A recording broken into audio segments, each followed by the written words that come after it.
maybe we can pull this in. Yeah, yeah. And then afternoon, everybody. Can y'all hear me okay? I really talk loud. Can y'all hear me without the mic? No. Okay, so I first want to just start off by basically just giving you a little summary about myself, a little bit about myself. My name is Jessica Johnson. Of course, you saw that on the flyer. Hey, Ben. Come here.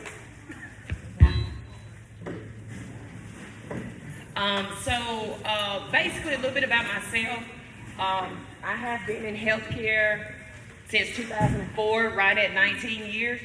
Of those 19 years, I've been a nurse, a registered nurse for 7 years.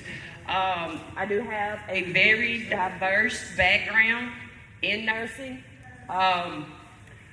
Hospital, when I say diverse, I have hospital experience as well as OBGYN experience, hospice experience, geriatric experience, just a diverse background. I'm currently a director of nursing at a local facility here in the area, so that's just pretty much a little bit about my nursing background. I have a 3-year-old son.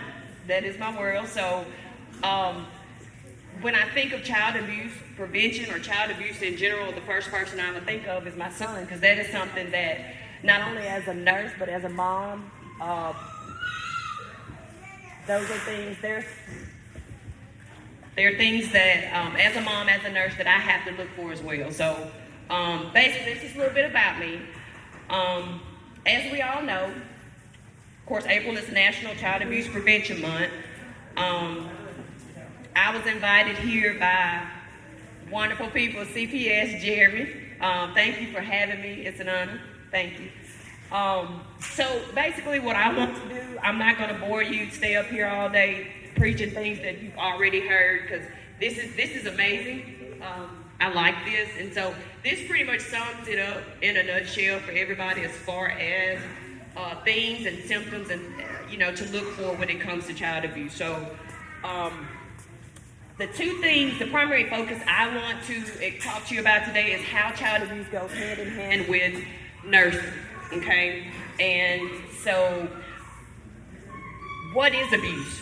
Okay, I'm not gonna bore you. I think we all pretty much know what abuse is, but it's an act that results in any person being treated with violence, cruelty, harm, or force that could result in death or serious harm. There's so many types, okay? You have physical abuse, verbal abuse, you have neglect, abandonment, emotional, and even sexual abuse. So there's so many, today as far as like types of abuse, but there's two that I want to focus on primarily today that I feel that go mostly hand in hand when it comes to nursing, and that is your physical abuse and neglect. So examples of physical abuse that we see in healthcare as nurses that come through, some things we look at, those signs and symptoms, or when a child or an adult is presented to a facility, a hospital, clinic, where have you, subtle things that we think are everyday results of maybe falls or playing and things like that, but those things are also key factors for nurses to tune into when someone presents to a facility complaining of certain ailments per se. So some of those things that we look for are burns, bite marks, bruising, shaking. And when I say shaking, that's more in reference to, there's a term that nurses use that's called shaken baby syndrome. Have you guys heard of that? So that is, when I say shaking, that is a form of abuse that it's often downplayed, but it's very very serious because it could lead to not only, ailments short term, but also long term as well. So you also have broken bones, and sadly, in some cases, even death. So we've seen, or there's been lots of cases or patients per se, or people presenting to healthcare with signs of abuse. And so, an example of a physical abuse case that a nurse would see in healthcare setting would be a child presenting, we'll just say the ER. A child presenting to the ER, parents bring child in, temperature, runny nose, cough, typical sinus problems. We want to think it's a cold. Mom brings child in with these symptoms, and as a nurse, the first thing you'll do is always, nursing 101 is to do a full body assessment on that individual when they come in. And if a child presents with,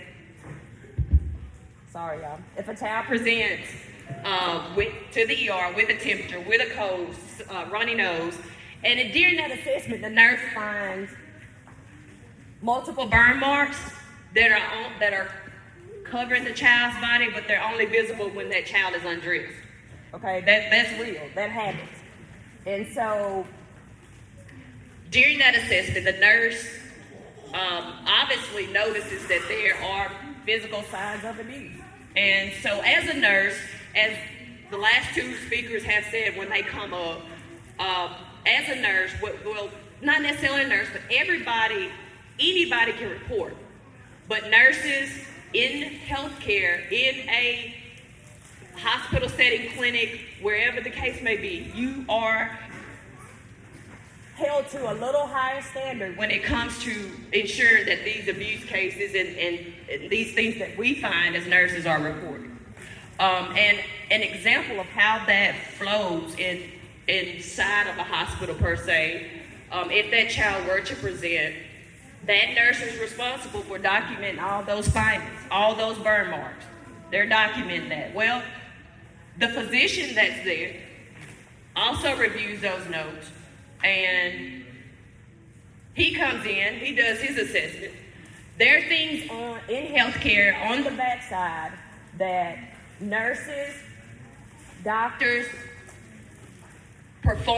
do to ensure that the physical abuse that patient or person is experiencing is reported to the right individual. Okay, it's a safety thing. Okay, so how that trickles in healthcare is that physician will notify, in the event that we suspect or he suspects that there is abuse, he then will notify the appropriate personnel. Depending on your facility, clinic, wherever you work, they have protocols in place just for that. And CPS in a child abuse case will be the first number of first persons that we reach out to when it comes to finding those abuse findings. So back to the child that presents to the ER with multiple burn marks.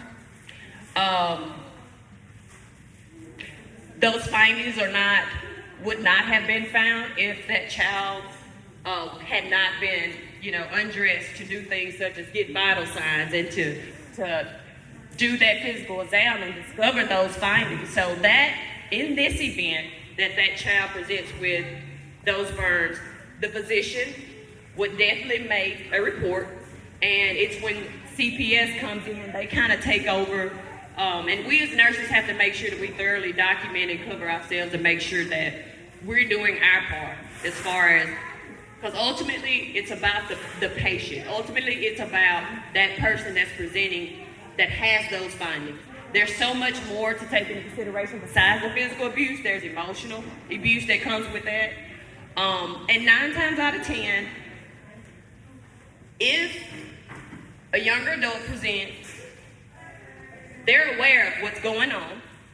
They're going to try to hide it from you, and they're embarrassed by it. So we as healthcare workers, as nurses, have to make sure that when we suspect it, that we support that patient and we are there for them and ensure them that this is not okay, and that we are people that you should feel comfortable with coming in and talking to us about that. So, not going to linger on about the physical abuse, but that's just an example as far as things that we as nurses could see present. Someone come in for something totally different, and yet signs, and we discovered that there's definitely cases of physical abuse going on. So, the next form of abuse I would like to hit on is the neglect, okay? And this is a form, neglect, it occurs with, whether it's a parent, a guardian, grandparent, aunt, uncle, it does not matter. It's when a child's basic needs like food, clothing, shelter, education, and even medical care are denied, okay? And an example, a teacher notices that a child is continuing to lose weight, clothing's dirty, soiled, very unkept, and the teacher also has multiple complaints of other classmates or other students complaining of missing their snacks, their afternoon snacks. So this particular example, it's an example of the small things that you have to pay attention to, okay? When we think a child is taking snacks from other classmates, oh, well, maybe they just wanted that particular snack from that kid. No, it could very well mean that that child's not getting adequate food at home, okay? And so school's their safe place. It's their safe place, and so they come there because they know that there's food there, and so it's those little small things. That's just an example that we as healthcare professionals or whoever, you have to pay attention. It's vital that you pay attention to even the small things. It's vital. Regardless of what kind of abuse, we all know that it's not okay, okay? There has been a couple of speakers. The first speaker actually provided a number that you would call to report that. In the event that you suspect that, we're not, the first thing, I'm gonna be honest with you, I'm not thinking to pick my phone up and call a 1-800 number to report it. 9 times out of 10, it's gonna be hey, Jill, I think this is going on. A coworker that we're working hand in hand in healthcare. So all that to say, there's different ways to get that information delivered to the appropriate person if we suspect it, okay? And the main thing is our children should feel comfortable coming to us as adults and as nurses if they suspect that something is off, okay? And we as adults and as nurses have to be receptive and never downplay anything that seems small and irrelevant, because every piece of evidence when it comes to abuse is vital, okay? Everything is vital. And that vital information is information that we as nurses need to understand so that we can give that information to the appropriate CPS individual when it comes to making those reports, okay? Again, it is important that we all know the signs and symptoms, and it's never okay to ignore that, okay? It's never okay.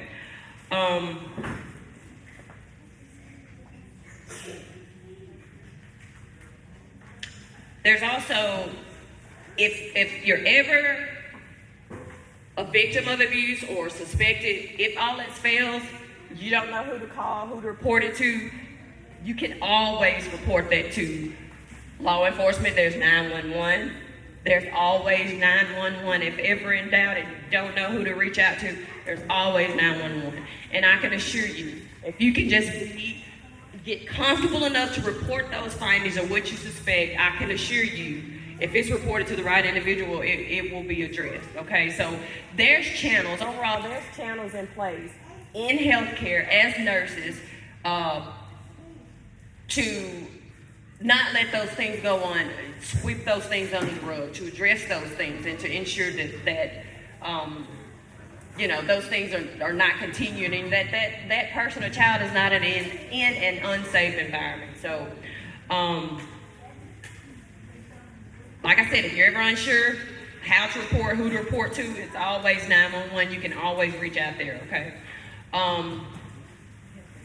And lastly, it's important that if someone comes to you and talks to you about that abuse or reports it to you, we have to understand that it's not just physical body that's affected, it's emotional, our mental, and that carries on for years if it's not properly addressed and you're not properly seeking the proper attention that you need, medical attention that you need. There's counselors. We have wonderful people at CPS. There's resources for you guys, and our job is to make sure that you have access to those resources and you're knowledgeable of those resources to report those, okay?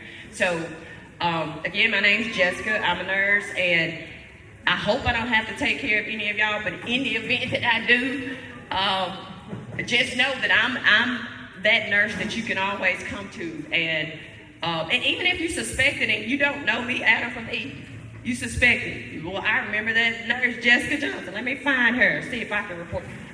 That's what I'm here for. I'm passionate about what I do. I love what I do, and I love Christ, and I love God. And so I just wanted to just give you a little insight today as far as from a nursing perspective. I hope that it's been a great resource for you, and I will not bore you anymore, I promise, with my stories, okay? God bless you all. Thank you.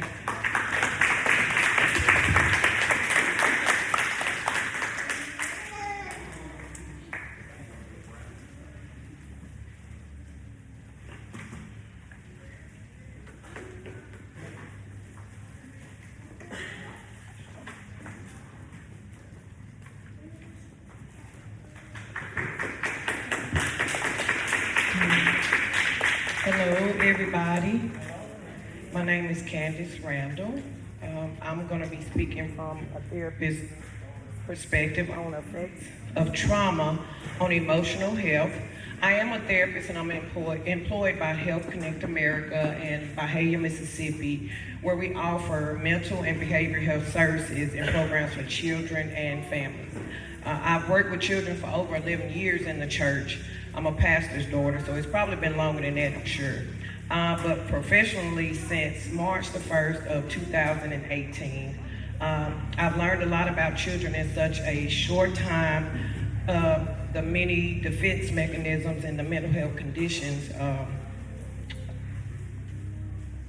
surrounding emotional trauma that are triggered by terrifying traumatic events, whether they witnessed it or experienced it.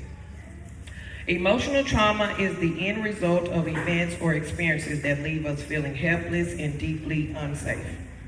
How many of you have been through something and it hurt you to the core?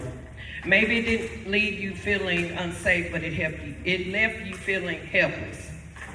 Me, myself, I have.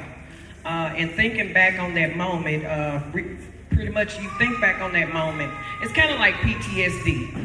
You relive that moment over and over again when those memories come back to mind.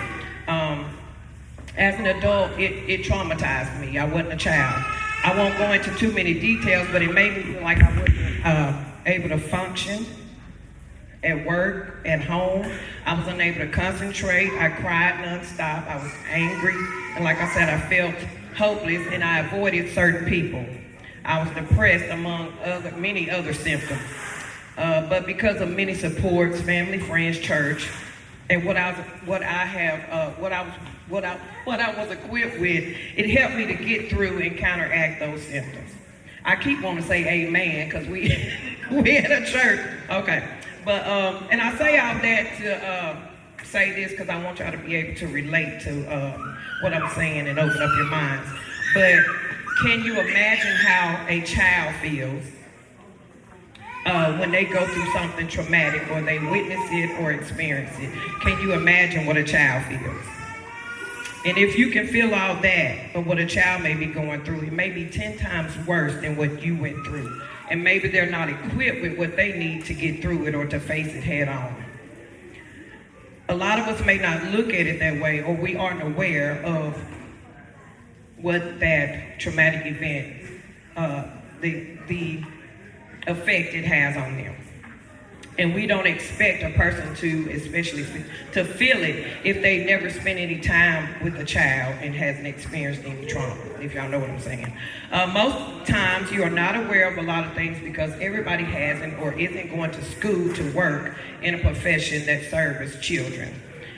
And your response may be, and I'm just going to say it, a lot of times I've heard people say, well, they just need a spanking.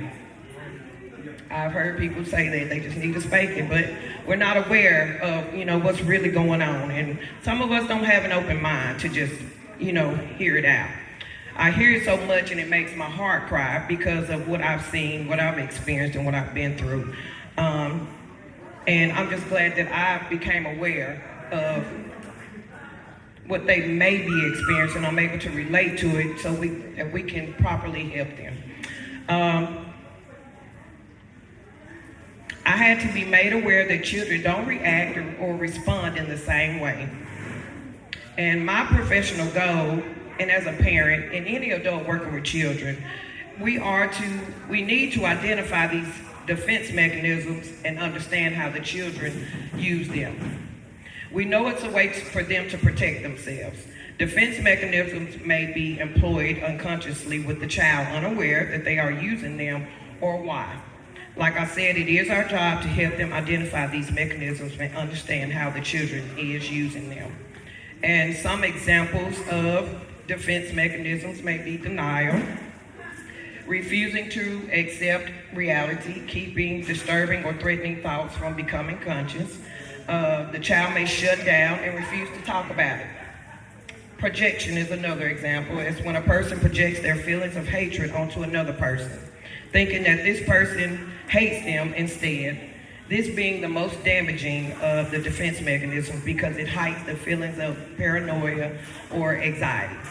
There's repression. The child avoids thinking about something to block out painful memories or uncomfortable feelings, emotions, and impulses.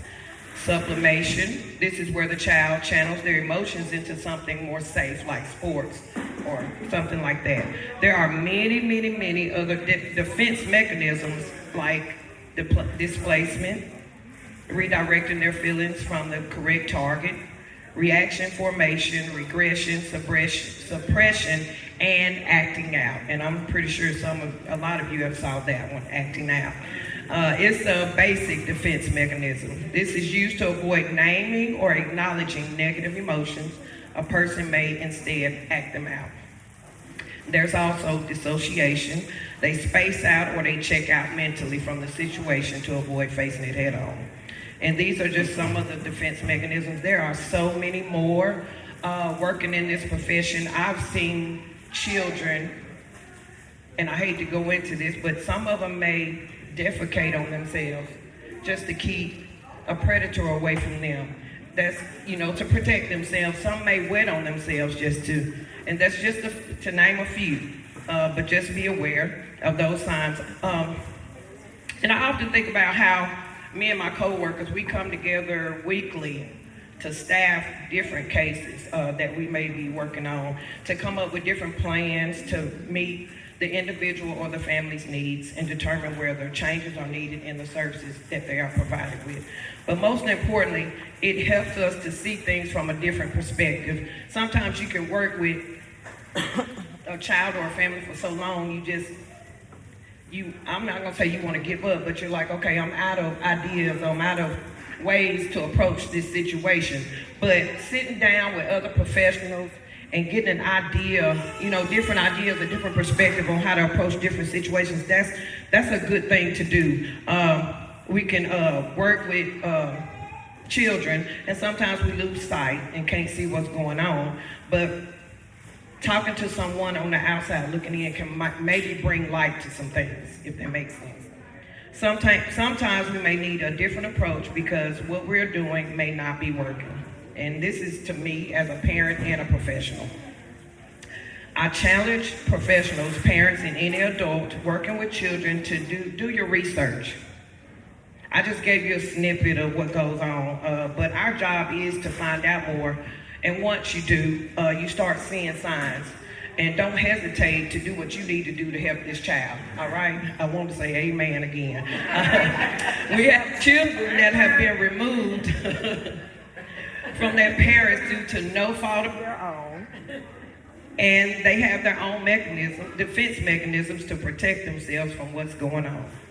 They have a right to feel everything they are feeling. You know, we have children, we be like, you know, pretty much tell them to get over it, you know, just go on, rise above it. But we're adults. We know how to challenge our thoughts, redirect ourselves. But children, we have to help them to do that, okay? And like I said, they have a right to feel everything they're feeling. And don't tell them they don't, because they do. It's just how they react when they're feeling that way that causes a problem. We just have to help them to find a better way, a more appropriate way to respond to what's going on in their lives.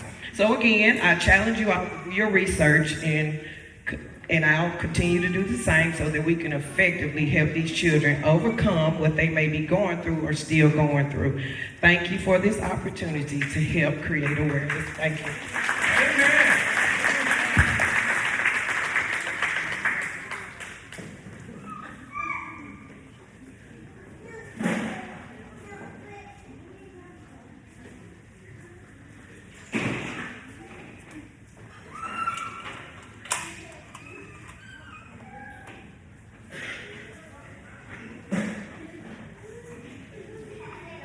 Right, teacher?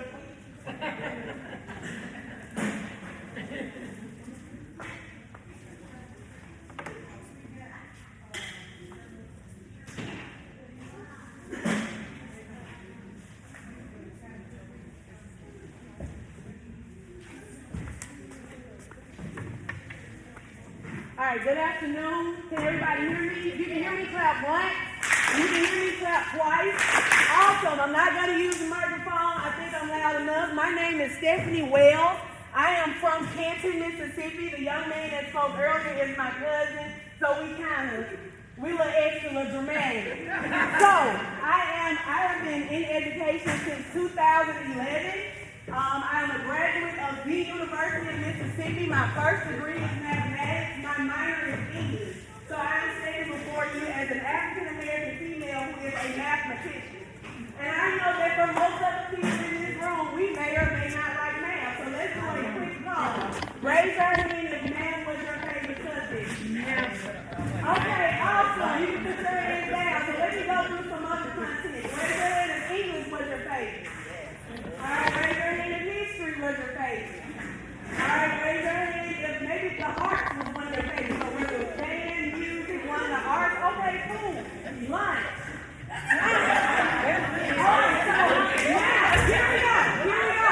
So we're laughing. It's funny. We keep seeing, right? That's hilarious. Lunch. Is lunch a class? No. So let's put that in perspective of when it comes to trauma in education. I'm not talking about bruises. I'm not talking about when your child or somebody's child get knocked upside the head, they got bumps and bruises. I'm talking about lunch being your favorite subject, because kids do not mimic what you tell them, they mimic what they see and what they hear. So if my mom says to me, baby, lunch was lit for me. Yes, I enjoyed lunch. Yep. So that means after lunch, what is your child doing in my room? Exactly. But here's what Mississippi says. If a child does nothing, what should their lowest grade be? Who knows? A 65 or a 50. That's what Mississippi believes. You come back, you do nothing, I'm going to give you a 50. I'm going to give you a 65.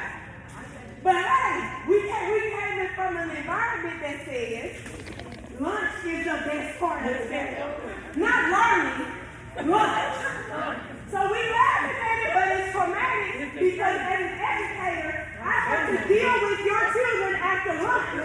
And now that they have eaten, they don't want to hear math because you already told them math was your favorite no way. But here's the issue. Let's look at your neighbor and say, neighbor, all neighbor, men lie, women lie, numbers don't.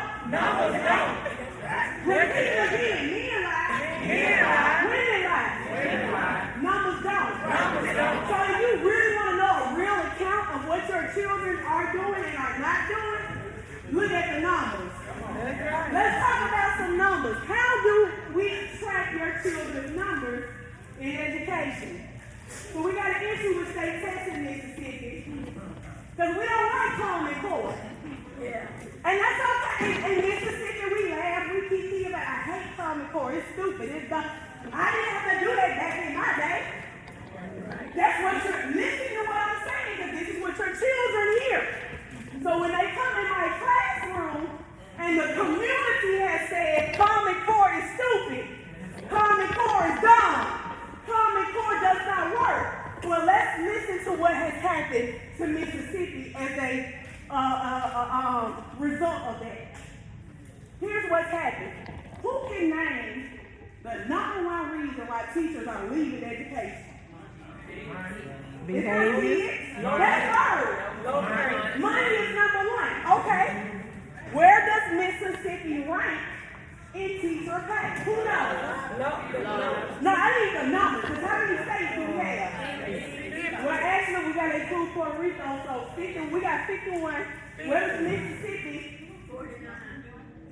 Well, we're in the bottom 10. We know that. 49 is close. Guess what we at? 45.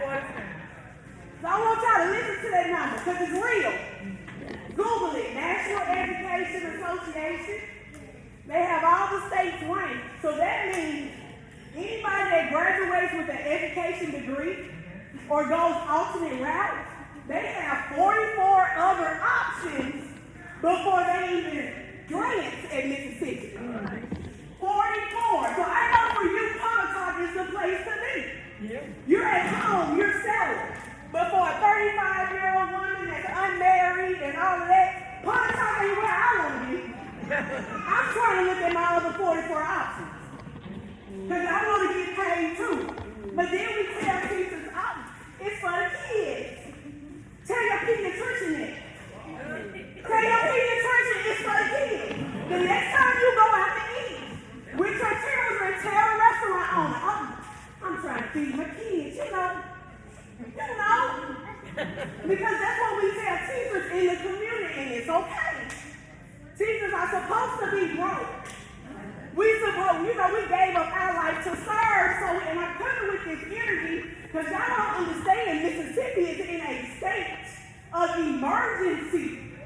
If there's a national shortage, and we are 45th, the best teachers are not coming here.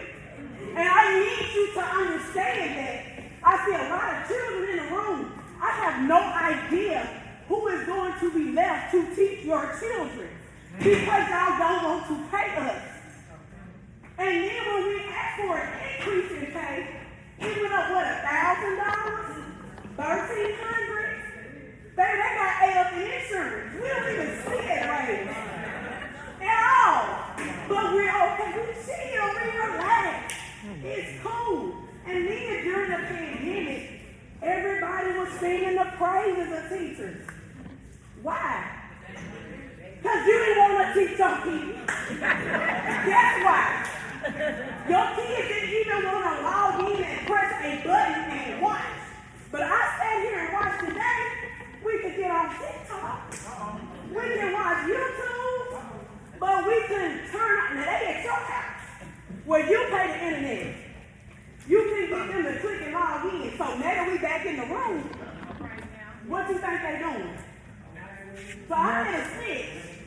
So let me tell you what's happening.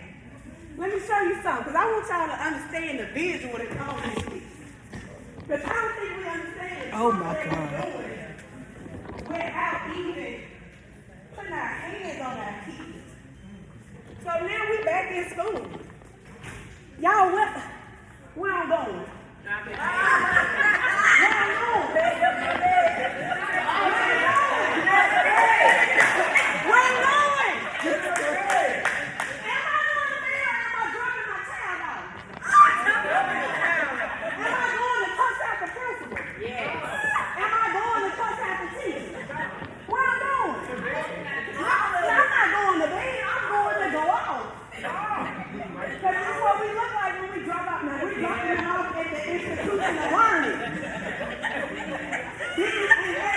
Do you think I'm on time?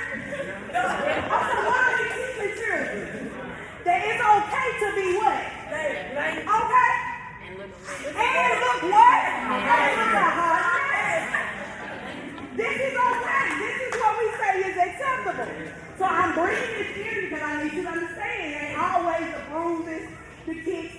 shots, the burns.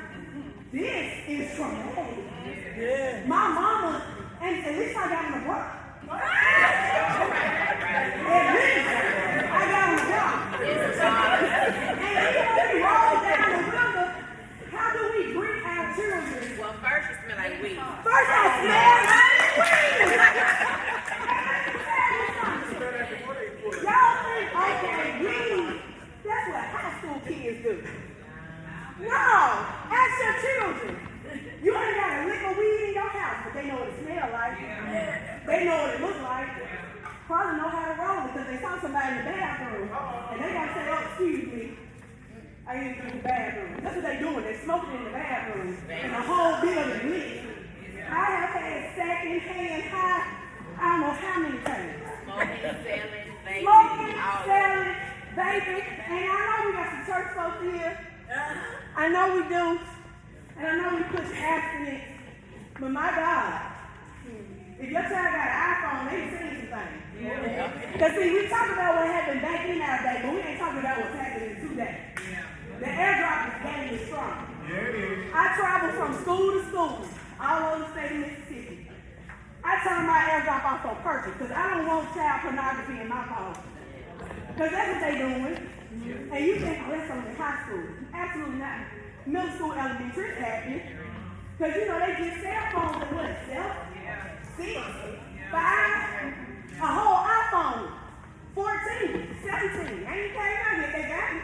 We got all the iPads. But why do I have to beg you to pick up a people's phone?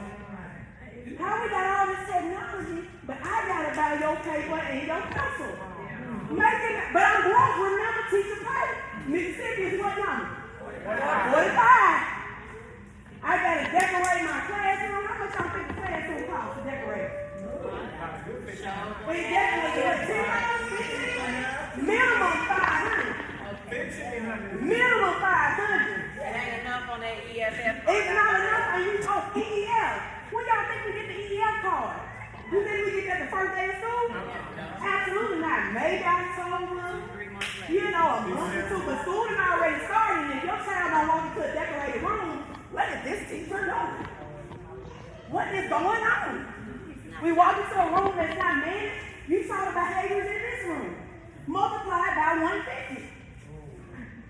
Multiply it by 150. Y'all see the videos of teachers getting beat up? And I'm letting you know now, I love y'all with all my heart. But if a child walk up too fast to me, they don't get sat down. And that's on everything I love. And I love children, but you will not assault me. And I don't let you get like 3 good licks in because they record it.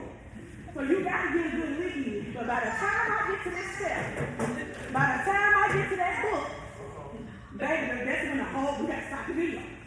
She could heal this girl up, boy, absolutely. Because you assaulted me, and I'm in here to help you. So what is it that the community can do differently? Because they're not coming to Mississippi. We 45. They're not coming to your church. They're not coming to Palm Top.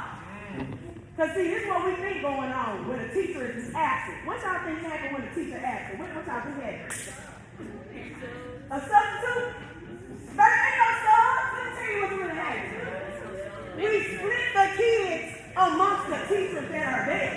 So now, at first I had 25 in my room.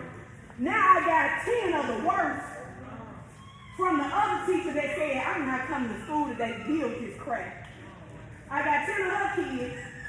Somebody else got another 10. Somebody else got another 10. There are no subs. What? And the fact that y'all still thought it was subs, that's alarming. There are no subs. And so let's say, all right, you can't split the class. I lose my planning period because now I gotta go and watch somebody. Now you're angry that the grades aren't updated. Baby, I had a planning period in 2 weeks. I ain't had a real lunch break in a month. What you mean you mad at me about the grades? But I can't say that to parents. Because all you want to know is why my child ain't got enough. Baby, I'm stressed. Even as an educator right now, I am prescribed Zoloft. Zoloft is an antidepressant. Because when I walk into school buildings, we taught children in our community, in order to get respect, you have to what? Give respect. So what's the baseline? The baseline is disrespect. No matter how respectful I walk in the room, if the school room is no cell phones and your child, and if you right here, face right here, or back here, or whatever, that's disrespect because you're breaking the room. But if I go up to him and say, hey, put your phone down.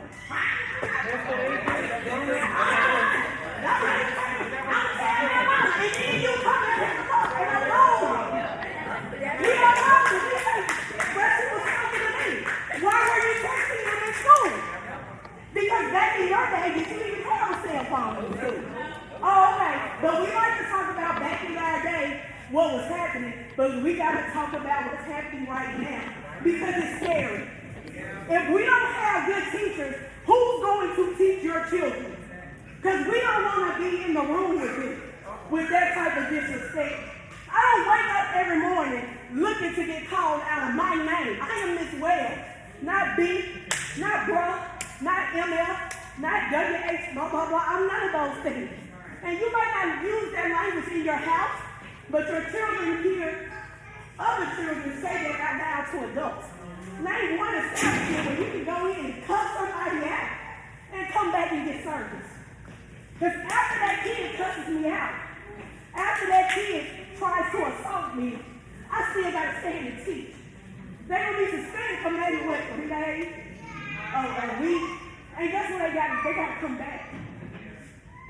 So I'm just letting you know the trauma that's happening. Your kids might not be exhibiting these behaviors, but they are seeing it.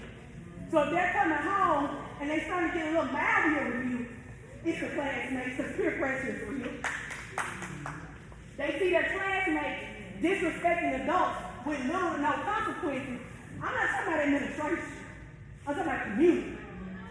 I didn't know that it was okay for children to do that. And I didn't know I had to take that in order to be a teacher. So how can we bridge this gap? Because y'all not talking to us. You change your phone number, and we don't know how to get in touch with you. We send you an email, but you can read it. We send home newsletters, but is your child getting it to you? Because, it always falls back on the school. And in therapy, I learned misplaced blame is a trigger for me. And I'm tired of being blamed for what other people did not do. And I'm going to close with this. How many days are there in the school year? 180. 180. A teacher gets 10 days to meet. So now we're down to 170. All right, if we're somebody down out there, we got 3 more days. What's 170 minus 3? 167. Thank you. See, now, ma'am, some of your kids can tell me.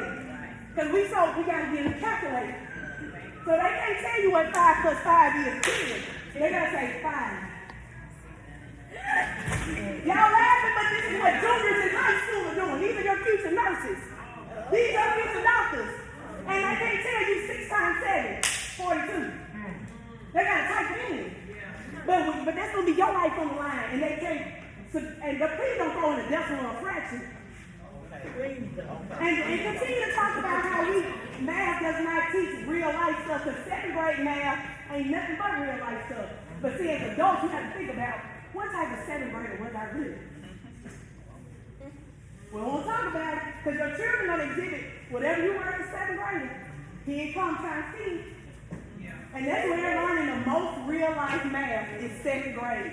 That's how they learn how to calculate interest, tax. Is that not real life? They learn an exponential growth and decay in high school. Growth is when you buy a house. Decay is when you buy a car. But we don't care to, explain it. So how do we bridge the gap? Well, we got to sweeten the deal to make teachers come here. Here's what would attract you to come talk. If every time I ate at one of these restaurants, I got 10% off. Can we not do that? Because you really ain't losing no money because teachers are the biggest influencers. If we go in your restaurant and eat, and we come back and kids ask them, what you doing this weekend? Oh, I went to so-and-so and such and such, and I had such and such. For real, my mama might send me them, they got birthdays coming up too. What if every time I went to the grocery store, Walmart up here, I got 15% off my groceries. Because educators are not coming here. Remember, we 45th in the state and we broke. So what if we got to do something something radical and drastic. What if my first month rent was free? Because the church decided, because this doesn't require the school board. This doesn't require any government to legalize. The church decided, pick a teacher, we're going to pay for the first month's rent free. Because we really want you to come here real bad. Once a month, we're going to come and feed y'all. Because teachers broke. Remember, we ain't got no money. And there are churches that do this. But does your church do this? You want to get parishioners back in? Use the teachers. You want to learn something about your child that you didn't know? Ask the teachers. You want to know what's really happening in schools? Ask the teachers. And I get it, some teachers lie, but all of them ain't lying. And we collecting data on your children. There's something called a cumulative time that starts when your child is in kindergarten. And I don't care how you say, my child never. My child can't. They ain't never. But when I go look at that folder, because who lied? Men lie. But, come on, we just learned something. So, you can say, my child would never fight. But when I look at that kindergarten, fight. First grade, fight. Second grade, fight. Third grade, fight. So now in fifth grade, my child never fights. It's a behavior now. Now it's a pattern. So based on this pattern, your teachers might treat them a certain way. Because we know when your child comes in the room, they're aggressive. Yeah. And we don't have to make sure they way away from everybody. Because we got to protect everybody in the room. So if you really want teachers to come, you better be as creative, and I mean radically creative. You might not agree with some of the things that these families believe in, but you better start talking to them or something. Because bullying is happening in other forms. And unfortunately, it's our Christian kids leading the bullying. A kid walk in with a hijab because we don't understand other practices of religion, that's a sacred headpiece. They don't show their hair until they're married. A kid will just walk up to them and snatch it. Because they're going to hell. So they don't deserve to be treated with respect. A little boy wearing makeup, he go in the boy's bathroom, he gets stomped to death. Because he going to hell. So I can't sit with him at lunch. They got to come in my room and eat. Oh, it's tight for the lunch.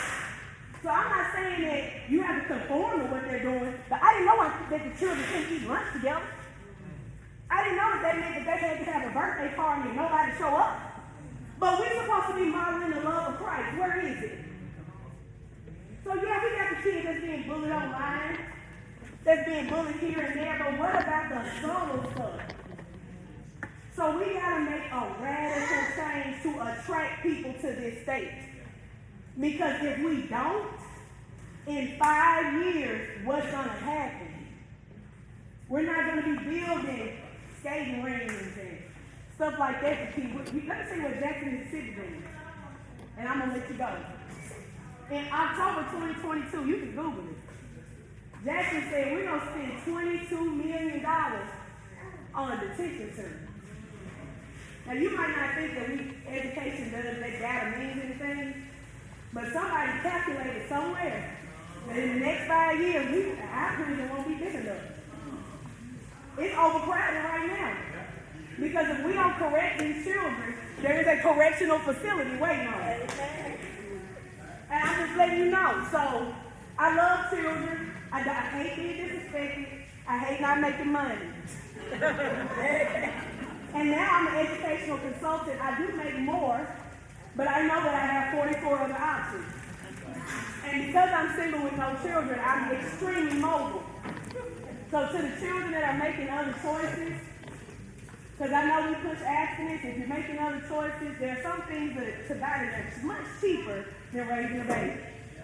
So if you're going to make that other choice, have a conversation with somebody before you make that other choice. That's all I'm saying. So, whatever you and your church, your friends, give them gift cards. Because this is the most stressful month. We in state Texas. Your kids cussing us out more than ever. Because they stress. We stress too. But don't nobody care about the teacher stress. Don't nobody talk about it. I got to wrap it up. All right. So I appreciate your time. Again, think of some radically creative things to attract people to this state. Because we're leaving. And we're not coming back. And again, Pony Talk in Mississippi is home for you. But we got 44 other choices. Get creative, y'all. Whatever you come up with, I promise you, all educators will be appreciative. Communicate with us, bless us, and thank us for wanting to be here and wanting to teach us here. I love you all. Have a blessed day. I didn't even do this. I didn't know the time. Come on. How much time do I want? You want my phone? It doesn't matter. I don't know. The microphone might work right now. All right. Good afternoon, everyone. Good afternoon, everyone. We all she done got you energized. Now, I'm coming with the facts. All right. My name is Marcus Gladney. I'm an administrator for the Oklahoma School District. Just to give you kind of like a background on what I do on a daily basis. I'm over athletics. I'm a director of athletics. I'm over curriculum and instruction. I'm over teacher development. I'm over instructional. I'm over testing. So I have a lot of responsibilities. And based on the responsibilities I have, I create a lot of policy, and I implement a lot of policy, and I oversee a lot of departments within the school district. All right? Now, how many students do we have here? Raise your hand if you're a student. So I want to speak directly to you all. Student. What grade are you in? 8th grade, correct? All right, we'll take a state test then, correct? All right. ELA. What level are you? Give me a student. What level are you? Who said that? What level are you? Do you know your level? What are you teaching in school? You're what? We're talking about on accountability scale. What level are you? What's your level? You just say, what grade are you? All right, so you want to have, let's do biology. A 3B. Now, why is that important? Yes, ma'am.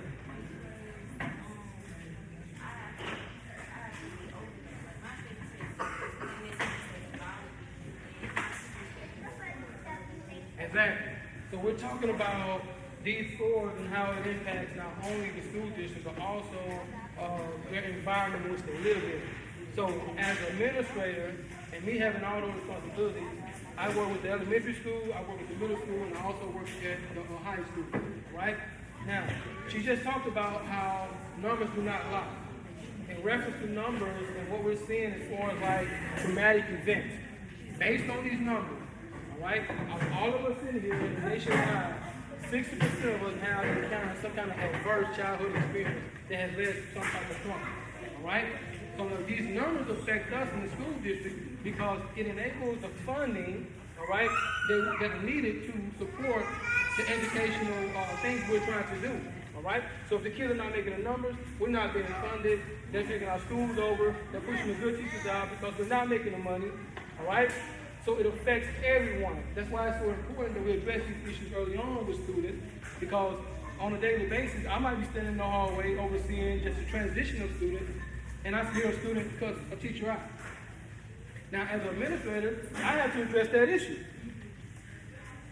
Prime example, a Monday morning, I'm watching a transition of the high school and the middle school kids. I'm standing at the midway because our middle school is also in the middle with our high school.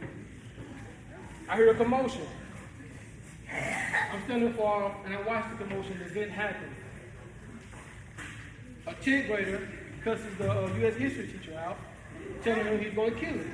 So I'm like, what's going on here? So I stayed away from him. When they come the guy down, I know the guy personally because I taught him in 6th grade. And a lot of experience. So I walked up to the kid, once he calmed down a little bit, and I said, that wasn't you. That was a different person. He begins to cry, and the next thing that comes out of his mouth was, my daddy doesn't love me. So as educators, when I talk to my staff, I talk about things such as triggers. Things that we can identify that's going to set a student off to push them to that level. All right? Did it make it right? No, because he was sitting home for 3 days. But how does it hurt us in education? That's learning loss. That's instructional time loss. That's time with that kid back in that same environment that's leading to a trigger that we have to deal with on a daily basis. So we're taught to enforce policy in reference to, hey, that particular behavior, we're going to give them 3 days. All right? If it persists, it goes on. And Lord forbid if the child has an IEP. That's a whole nother ballgame. All right? So these are things that I want you guys to be understanding of when it comes to traumatic events in trauma. All right? Now, one of the most crippling effects of trauma that I have noticed is it hinders you all's ability to create relationships. All right? You have these fear factors that come into play. That's where those triggers come up that we have to deal with that we're not aware of. So whenever a student is sent to me with a behavior issue, all right, the first thing I want to do, I'm going to allow that student to calm down because I want that student to be able to talk with me. All right? But the next question I ask that student, the very next question I ask the student, what's going on with you? Not with the incident, what's going on with you? What's hurting you? Because I need to know these things before I make a decision in reference to how I address this behavior. Now, many administrators are not going to do that, but I do have a background in mental health.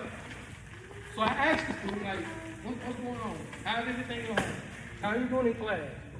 And you'll be surprised. All right? Some students are going to shut down because I might be a male, such as a female. I had one issue with a female student that she had been traumatized by a male. So it's going to be hard for me to reach that student. So I have to bring another person in. I'm not the all to go to. If it's another female that I can bring in, of course I'm going to bring in because we're trying to resolve the problem. We're not trying to create more problems. But you all have to be willing to talk. You have to be willing. It's hard to address a problem if you're not willing to talk. Right? Because you have to find that safe person that you do not mind talking to in reference to let them know what's going on with you. Because we cannot resolve a problem if we don't know the variables, right, contributing to your behavior. All right?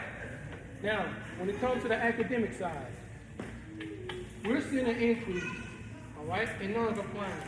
We're seeing an increase in students being ruled over to SPED services. We're seeing an increase of violent behavior. We're seeing an increase of drug use. Not in the community, in the school. In the school. Because they're trying to address issues on their own.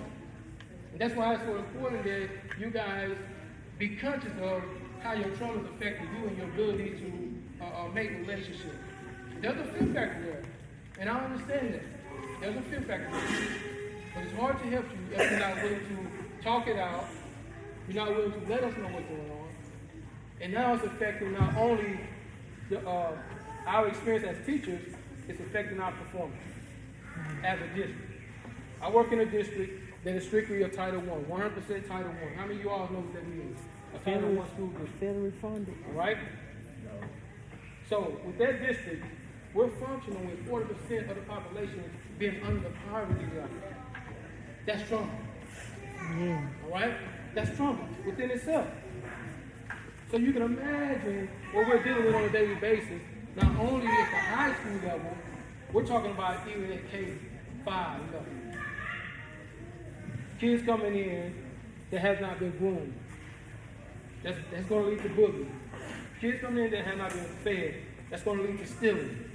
All right? Kids coming in where it's okay to consume narcotics. That's going to lead to alternative school because we're finding drugs daily in schools. In vapes, in the form of vape, marijuana. All right?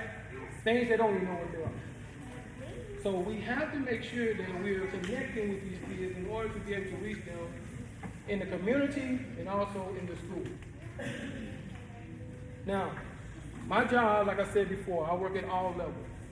So I'm constantly analyzing data, trying to find out how can we address these issues in a way that is conducive to everyone, not just the school. Because in the city of Oklahoma, we don't have a hospital. In the city of Oklahoma, we don't have a restaurant outside Sun. In the city of Oklahoma, we don't even have employment now for the people that reside there. In the city of Oklahoma, less than 20% own their homes. So how does that affect the schools? Right. So there's a lot of issues that these traumatic events that they're affecting our students. So now, students, the one thing I want to talk about when it comes to numbers is the number one. All right? Now, how many of y'all want to be a number one on a state test? Raise your hand if you want to be a number one. No, you never want to be a number one. All right, that's the one number you want to stay away from is the state test. 3 or higher. I always tell my students, try to be a 3 or higher. All right? The reason I say 3 or higher is because the 3 is going to ensure that you graduate. All right? So you always shoot for that 3. That's going to ensure that you have passed to a level that you can attain your high school diploma. A level 1, a lot of times you see that, you see that are unmotivated. All right? The students that have severe, profound learning disabilities. All right? So you want to stay away from level 1, 3 or higher. But we always want to go to that level 4. Because that level 4 actually contributes to the accountability score in our school. So we can, when we go to the government officials, we can ask for that funding. We can ask for more resources. All right? And when it comes to level 1, I want you to know that means newness. No matter where you are, that means hope. That means that you can be that contributing factor to lead to that better school district, that better community, that better environment. So you always want to shoot for that number 1 when it comes to being a better you. No matter what kind of condition you're in, where you are, you have that ability to change it. All right? Because that's where it starts with you. Know who you are, know your worth. All right? Live according to your worth, not according to what other people are doing. You have to establish your own standard. All right? And it's never wrong time to do the right thing. Right. Never wrong time to do the right thing. No matter how, if you've been a kid that's been in trouble all year long, we're going to start a new Monday. All right? It's never a wrong time to do the right thing. Now, I have said something that will resonate with you all later on. All right? You may not remember it now. All right? But when you get to that point in life when you feel hopeless, you're like, okay, I got some work. I got the ability to change my situation. And I hope something that I've said will resonate with you and give you that motivation that it needs to go a little further. All right? Once again, my name is Mr. Gladney. I work in the Oklahoma School District, and I thank you all for giving me this opportunity to speak with you.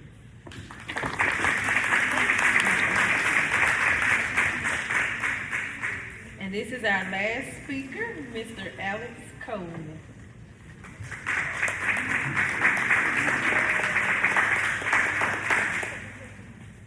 You don't want this, do you? We'll see. How's everybody doing today?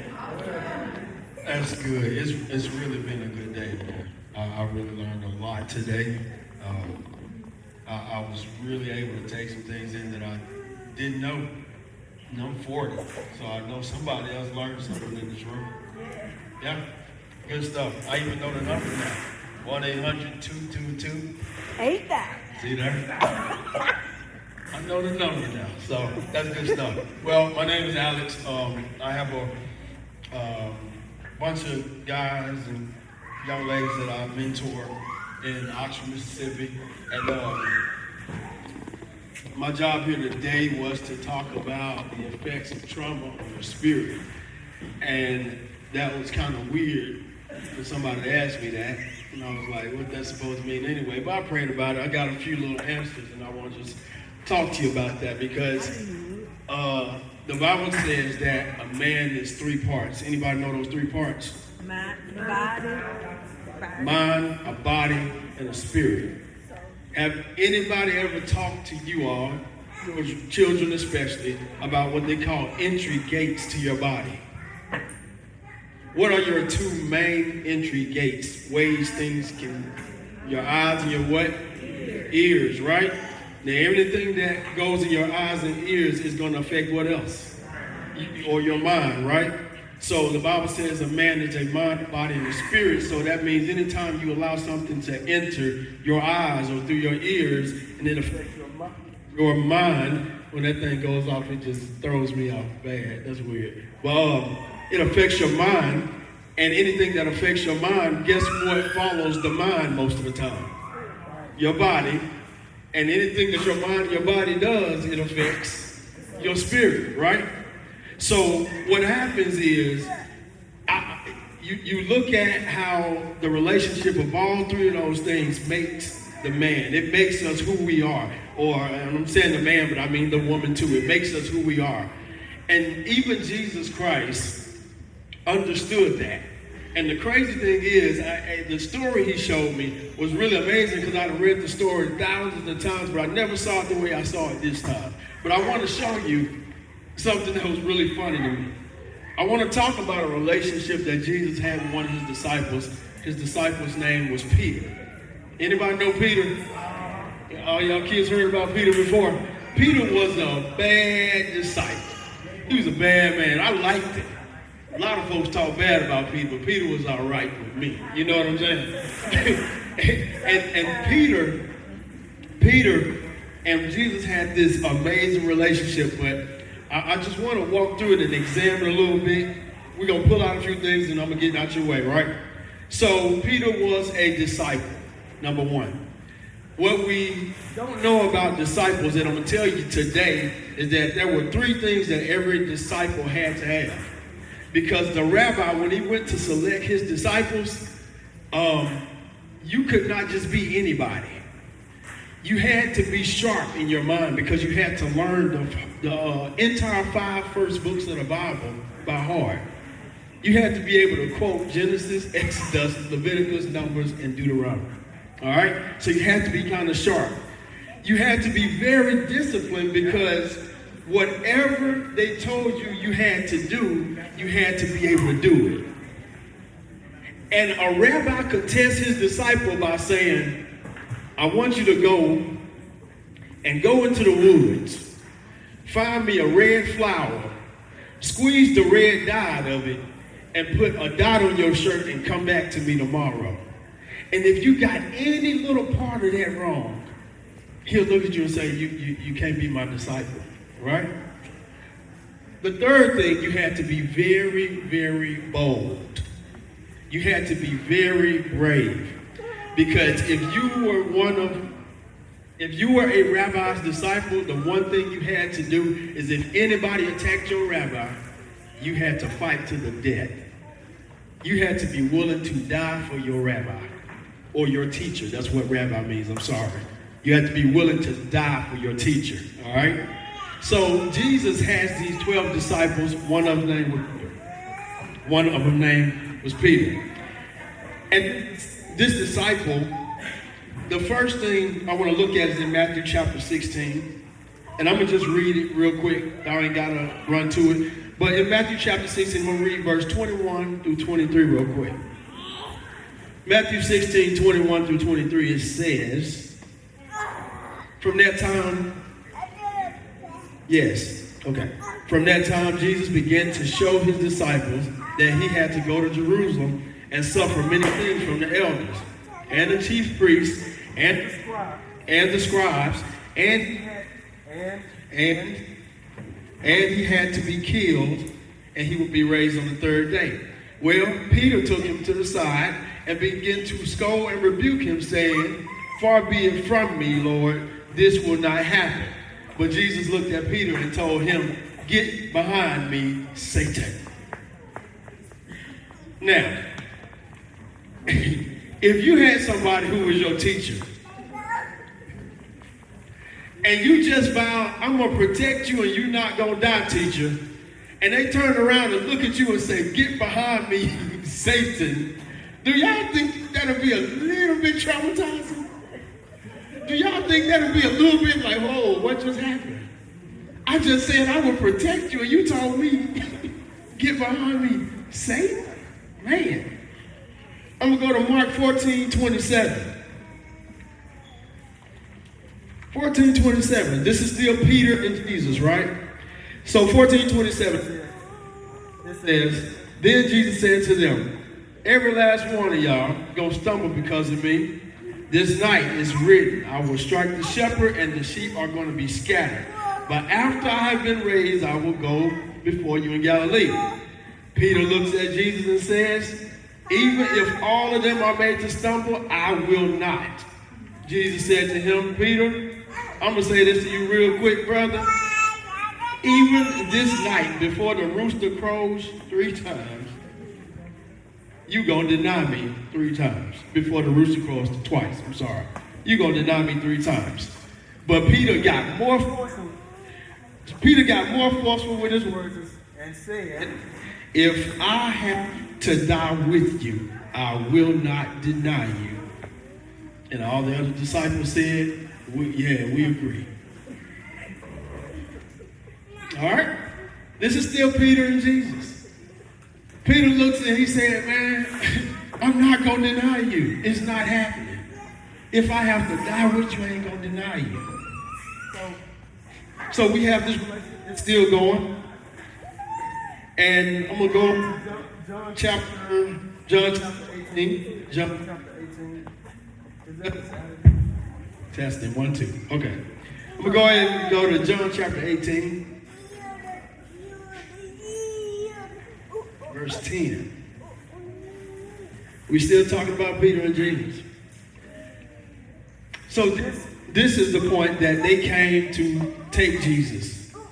Jesus was in the garden praying. His disciples who were supposed to be watching, they went to sleep, and they came to take Jesus. Well, when they came to take Jesus, Simon Peter, having a sword, pulled it out and struck the high priest's servant and cut off his ear. The servant's name was Malchus. So now you have Peter that pulled his sword out and tried to chop a man's head off. And the reason I tell you he tried to chop his head off, and I need y'all to know this, he tried to chop his head off because that's what disciples were trained to do. They weren't trained to injure somebody that was trying to harm their master. They were trained to kill them. And he tried to cut off his head, but I guess Malcolm must have ducked or something, and he hit his ear. Now, if that don't make sense, this should make sense. If I pull out a sword and I go to chop off your ear, you really think your ear the only thing I'm gonna hit? I'm probably gonna knock your whole shoulder off your body. You know what I'm saying? He tried to cut his head off, all right? And he just kind of missed and hit his ear. The Bible says Jesus picked the man's ear back up and stuck it back on the side of his head and said, Peter, sit down somewhere. What are you doing? Is Peter getting more and more traumatized at this point? Peter, and believe it or not, he probably was about 16 years old at the time. He probably was between 16 and 18 years old being a disciple at that time. So this little boy is constantly trying to do things and make things work. And every time he tries to do good, Jesus rebukes him and tells him, you're messing up. But he tells Jesus, I'm not going to deny you. And even if I have to die with you, I'm going to make it happen. Well, let's see. John chapter 18, verse 18. Now the servants and officers who had made a fire of coals stood there, for it was cold. And they warmed themselves, and Peter stood with them, warming himself. So all of a sudden, Peter's no longer with those 12 disciples or those 11 disciples that said, we all gonna be with you, man. We gonna die with you. You don't hear about them no more. Peter's over there by a fire with some of the people that was taking Jesus, warming himself. It said a fire that was made with coals, good old charcoal fire, barbecue grill, nice little smell. And Peter's standing there with these people, and he's watching them as they taking Jesus at this point. Now, as they're taking Jesus, remember, they're beating Jesus. They're spitting on him. They're kicking him. They're calling him names. They're telling them, call your dad now. They're telling them, they're mocking him. They're doing all kind of stuff to him at this point. And Peter's sitting here warming himself, and he's watching. The same one that said, I'm going to die with you, is watching as you've been taken away. Verse 25 says, now Simon Peter stood and he warmed himself. Therefore they said to him, ain't you one of the disciples? And Peter denied it. He said, I am not. Uh-oh. And then one of the servants of the high priest, a relative of the guy who got his ear cut off. Oh, that's Malchus' cousin. Okay. He said, did I not see you in the garden with him? And Peter denied again, cursing this man. And denied it again. And the Bible says, immediately the rooster crowed. And once the rooster crowed, the Bible says Jesus looked straight at Peter. How would you feel if you'd have set up and you'd have told somebody, all this, I'm going to protect you, I'm going to die with you, and then all of a sudden they say, no, you're not, you're going to deny me, And you look back and say, I would never deny you. But all of a sudden, you standing with the enemy, warming yourself by a fire. You deny him, and then the rooster tails on you.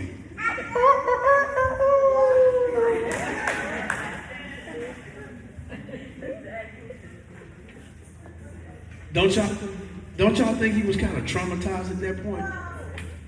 Peter had a lot of weight on him. The Bible says he wept bitterly and ran off at that point because he realized that everything he had said, he had already self-sabotaged because of his fear. Because of trauma that had went on, that he saw how they were beating on Jesus, he had second thoughts about going up there and dying with him. And it changed his whole perspective of everything he said, and he pretty much self-sabotaged. He started lying. I don't know this man. And then when the rooster told on him, all of that came back to him.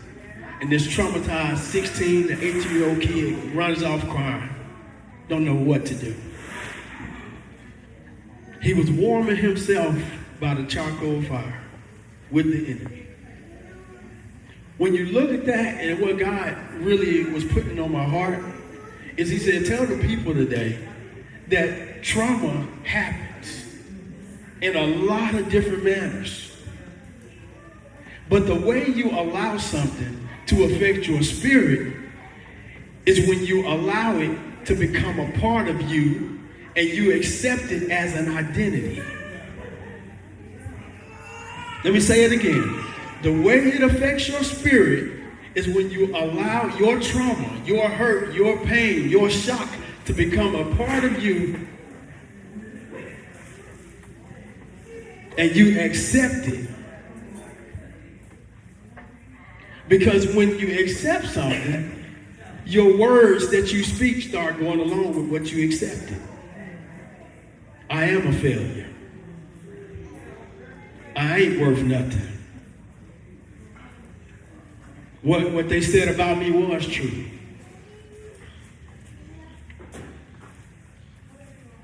We have to look at every little aspect of what we start thinking about ourselves, because I can only imagine what Peter thought about himself at that moment.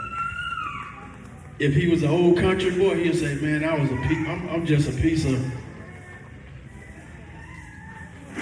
That's what he would have said. If it was me, I would have just shook my head. I would have just walked away. I'm that silent guy that fails in silence, just drop my head and walk off. Find me a corner in the woods to go cry in. But the main thing I want us to see today is that when trauma comes, we cannot begin to operate out of our trauma. Because if you operate out of your trauma, you'll begin to sabotage yourself. You'll begin to speak things about yourself that's not true. Look at all the things that started happening in Peter's mind. He was probably confused. Jesus, why would you stop me when I was ready to fight for you? He probably had a bunch of insecurity at that moment, because he was like, hold up, I've been following this man all these years, and all of a sudden he's going to be dead. I thought this was the Son of God. He was very defensive because he cussed the man out and said, I do not know this man. That sounded defensive to me. And I imagine while he was standing there thinking about, I just denied Christ, and that rooster crowed, and I looked up and Jesus is looking straight in my face, holding this cross on his back. I imagine he probably said, was everything I just did for these last few years of my life even worth it? You can really sink into a place to where everything you're saying and everything you're thinking is going to be causing your spirit to be affected. That's the one thing that you want to protect out of everything in your life, is your spirit. But it does take your mind, and it does take you doing the right things with your body to protect your spirit. You know, don't want to get too deep in that. I want to go ahead and get done with this because it's funny. Jesus is being crucified, and They have buried Christ, and we all know the story. In 3 days, he rose again.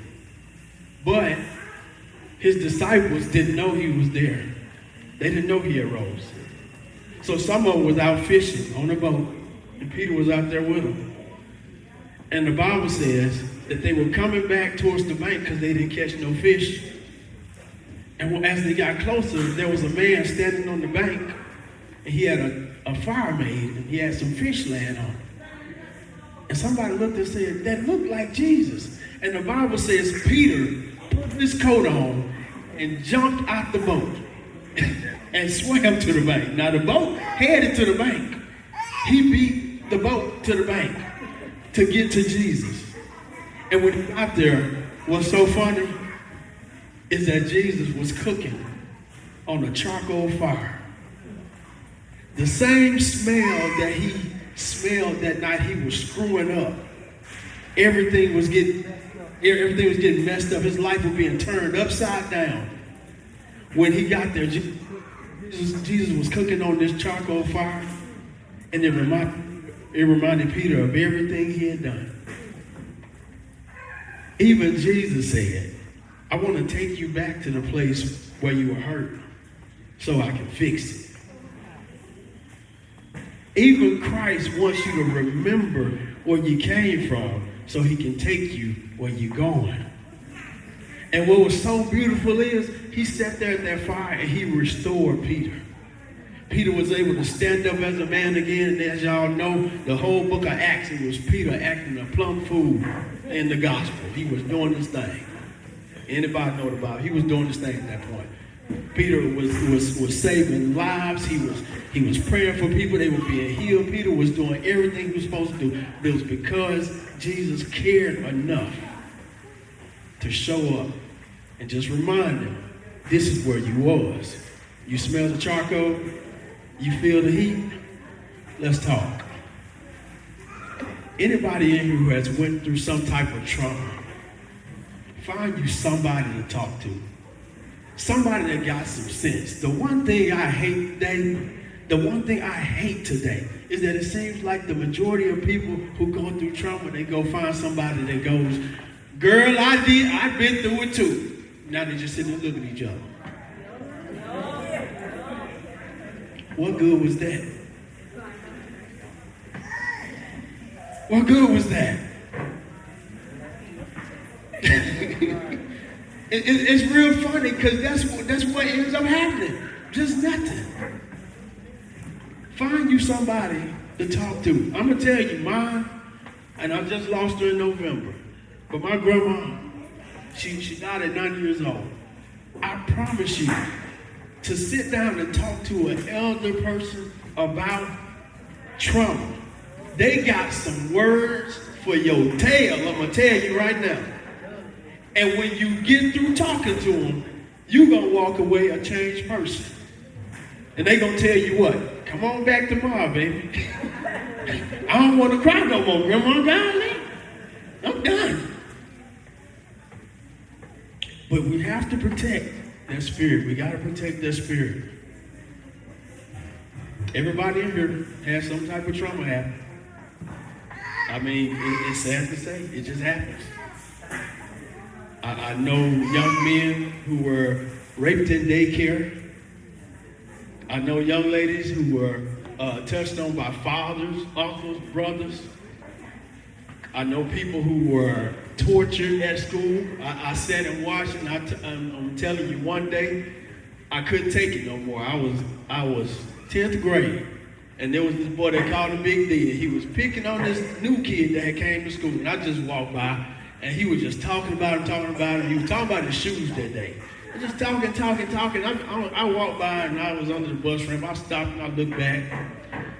I walked back over, everybody else in the group laughing. And there was something about the kid's face that made me real angry at Big D. I like Big D. He was a good friend of mine. But I told him, I said, hey man, leave that dude alone. I grabbed my shoulder and turned him around. He said, I'll get on you. I said, oh, okay, let's go. So we just started talking, and I said something, obviously, that made him mad. So Big D hit me hard, like, on my head. And I was like, boy, I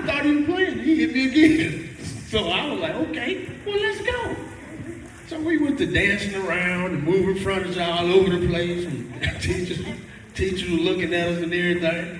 And I'm like, I know y'all see this boy 200 pounds more than me, y'all gonna stop this. But some kind of way, I ended up under his shirt. Some kind of way. Doing the tussle, I ended up under his shirt. He was probably about, I was short. I was 5'6" or so. He was probably about 6'2". I ended up under, I guess the wind blew it up and got a call over my head. And I panicked. I looked up and all I saw was the shirt collar. His chin was right there. And I reached up and I punched him in his chin.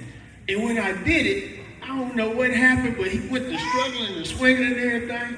And we ended up laughing at each other because when the fight was over, I was standing there in his shirt and he didn't have no shirt on. And we started laughing. The teachers were laughing. And we're trying to figure out what happened. My lip was bleeding, his chin. We both spit blood. It was kind of funny at the end. But I stopped him, and after we laughed about it, I talked to him. I said, D, don't do nobody like that, man. Like, that dude that had no friends, he was new to the school. But we talked about it, and like, that was the end of it. I felt good about myself. And in the same sense, if you see something that's going real left for somebody, it's okay to say something, y'all. Don't be the kid that always just sits around and watch and stuff happens.